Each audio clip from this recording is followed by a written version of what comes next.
Hello అందరికి, అందరు ఏం చేస్తున్నారు? మధ్యాహ్నం లంచ్ అయిందా? లేకపోతే పొద్దున చూస్తున్నారా వీడియో? మధ్యాహ్నం చూస్తున్నారా?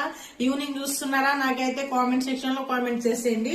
ఈ రోజు ఏంటి ఇన్ని పెట్టుకుని వీడియో తీస్తుంది అని అనుకుంటున్నారా? ఏం లేదండి, మొన్న విలేజ్ వెళ్ళాను కదా, వీడియో పెట్టాను, చూసే ఉంటారు మీరు.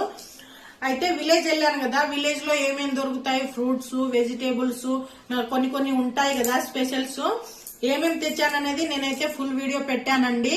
మన ఛానల్లో వెళ్ళి చూసేయండి మీరు. జామకాయలు, మామిడికాయలు ఇవన్నీ చాలా తెచ్చానన్నమాట, చాలా వెరైటీస్, నేచురల్ గా పండించిన ఫ్రూట్స్, కూరగాయలండి. ఏమేమి తెచ్చాననేది నేనైతే ఫుల్ వీడియో పెట్టాను, మన ఛానల్లో వెళ్ళి చూసేయండి. ఇక్కడ సిటీలో అయితే మొత్తం కల్తీ చేస్తున్నారు కాబట్టి మన ఆరోగ్యానికి కూడా మంచిది కాదు. ఇక్కడ అలవాటు పడిన వాళ్ళకి అంత ఫ్రూట్స్ మళ్ళీ వెజిటేబుల్ ఇలా పల్లెటూరులో దొరికినాయి అయితే వాళ్ళకి అర్థం కాదన్నమాట. వెళ్ళి చూసేయండి ఛానల్లో. వీడియో నచ్చితే లైక్ చేయండి.